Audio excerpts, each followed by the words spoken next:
భారతదేశంలో ఉన్న 12 జ్యోతిర్లింగాలు మరియు 18 శక్తిపీఠాల్లో 2 కలిసి ఉండే క్షేత్రం శ్రీశైల క్షేత్రం. ఇక్కడ శివుడు జ్యోతిర్లింగంగా, అమ్మవారు శక్తిపీఠంగా ఒకే చోట వెలిశారు. భూలోక కైలాసంగా పిలువబడే ఈ పవిత్ర గిరిపై సాక్షాత్తు శివపార్వతులే కొలువై ఉన్నారు. కానీ ఈ ఆలయ గర్భంలో, ఈ నల్లమల కొండల లోతుల్లో దాగి ఉన్న కొన్ని రహస్యాలు ఎప్పటికీ ఎవరికీ అంతుపట్టవు. సతీదేవి దేహత్యాగం తర్వాత అమ్మవారు భ్రమరాంబికగా, అంటే ఒక తుమ్మెద రూపంలో ఇక్కడ ఎందుకు వెలిసింది? శ్రీశైల క్షేత్రం యొక్క అద్భుతమైన చరిత్రను, అంతుచిక్కని రహస్యాలను తెలుసుకోవడానికి వీడియోని చివరి వరకు చూసి ఒక లైక్ చేసి మన ఛానల్ను సబ్స్క్రైబ్ చేసేయండి. నేను మీ Kiran and welcome to Kiran for you channel. ఈ మహోన్నత శ్రీశైల ఆలయం రహస్యాలు తెలుసుకోవడానికి ముందు ఈ క్షేత్రం యొక్క ప్రత్యేకత ఏమిటో తెలుసుకుందాం. సాధారణంగా శివాలయాల్లో శివుడు, శక్తిపీఠాలలో అమ్మవారు ప్రధాన దైవంగా పూజలు అందుకుంటారు. కానీ శ్రీశైలం ఈ రెండింటి సమాహారం. ఇక్కడ పరమేశ్వరుని జ్యోతిర్లింగ స్వరూపం, ఆదిపరాశక్తి శక్తిపీఠం ఒకే ప్రాంగణంలో ఉండటమే ఈ క్షేత్రం యొక్క గొప్పతనం. శ్రీశైలే మల్లికార్జునం అంటూ ద్వాదశ జ్యోతిర్లింగ స్తోత్రాల్లో రెండవదిగా ఈ క్షేత్రం కీర్తించబడింది. జ్యోతిర్లింగం అంటే శివుని అనంతమైన దివ్యజ్యోతి స్వరూపం. ఈ 12 జ్యోతిర్లింగాలను దర్శించడం హిందువులకు అత్యంత పవిత్రమైన యాత్ర. అదే సమయంలో ఆదిశంకరాచార్యులు రచించిన అష్టాదశ శక్తిపీఠ స్తోత్రాల్లో శ్రీశైల భ్రమరాంబిక అని 6వ శక్తిపీఠంగా ఈ క్షేత్రం వర్ణించబడింది. స్థల పురాణం ప్రకారం దక్షయజ్ఞంలో సతీదేవి ఆత్మాహుతి చేసుకున్నప్పుడు సతీదేవి మరణ వార్త విని శివుడు తీవ్ర ఆగ్రహానికి గురయ్యాడు. తన జటాజుటాన్ని నేలకేసి కొట్టి దాని నుంచి వీరభద్రుని సృష్టించాడు. వీరభద్రుడు దక్షయజ్ఞాన్ని ధ్వంసం చేసి దక్షుడి శిరస్సును ఖండించాడు. సతీదేవి కళేబరాన్ని మోస్తూ శివుడు లోకాలన్నీ తిరుగుతూ ప్రళయ తాండవం చేశాడు. శివుని తాండవం విశ్వాన్ని నాశనం చేస్తుందని భయపడిన విష్ణువు ప్రపంచాన్ని రక్షించడానికి తన సుదర్శన చక్రాన్ని ఉపయోగించి సతీదేవి శరీరాన్ని 51 ముక్కలుగా చేశాడు. ఆ సమయంలో సతీదేవి శరీర భాగాలు 51 ప్రదేశాల్లో పడ్డాయి. అవే శక్తిపీఠాలుగా వెలిశాయి. సతీదేవి మెడభాగం శ్రీశైలంలో పడిందని, అందుకే అది 18 శక్తిపీఠాల్లో ఒకటైన శ్రీ భ్రమరాంబిక శక్తిపీఠంగా ప్రసిద్ధి చెందిందని నమ్ముతారు. అందుకే శ్రీశైల దర్శనం అంటే ఒకేసారి జ్యోతిర్లింగాన్ని, శక్తిపీఠాన్ని దర్శించుకున్నట్లే. శ్రీశైల శిఖరం దృష్ట్యా పునర్జన్మన విద్యతే అని శాస్త్రాలు చెప్తున్నాయి. అంటే శ్రీశైల శిఖరాన్ని చూసిన వారికి మరుజన్మ ఉండదని అర్థం.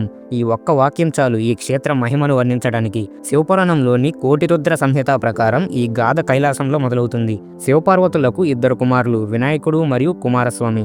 ఇద్దరిలో ఎవరికి ముందు వివాహం చేయాలనే చర్చ వచ్చినప్పుడు శివపార్వతులు ఒక పోటీ పెట్టారు.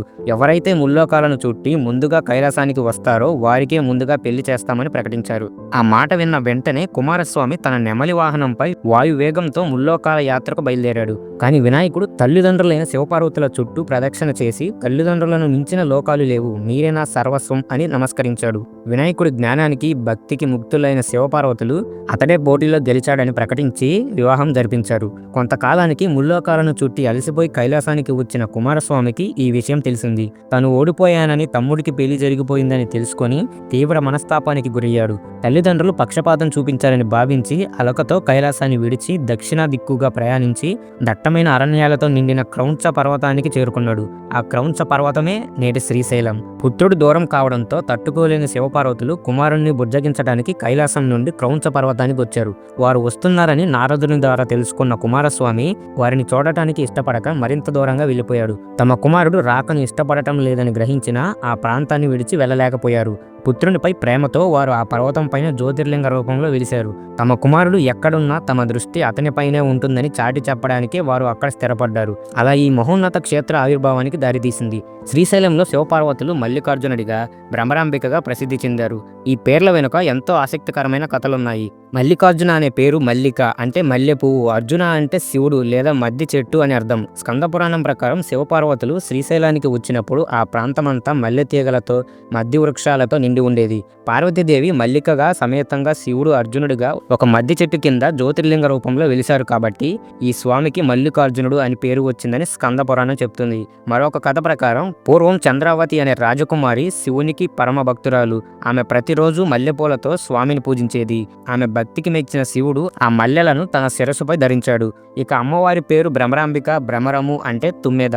అమ్మవారు తుమ్మెద రూపంలో ఎందుకు అవతరించాల్సి వచ్చింది అంటే దీని వెనుక కూడా ఒక అద్భుతమైన గాథ ఉంది. పూర్వం అరుణాసురుడు అనే రాక్షసుడు బ్రహ్మ కోసం తపస్సు చేసి 2 కాళ్ళు గాని 4 కాళ్ళు గాని ఉన్న జీవులతో మరణం లేకుండా వరం పొందాడు. ఆ వరగర్వంతో లోకాలను హింసించసాగాడు.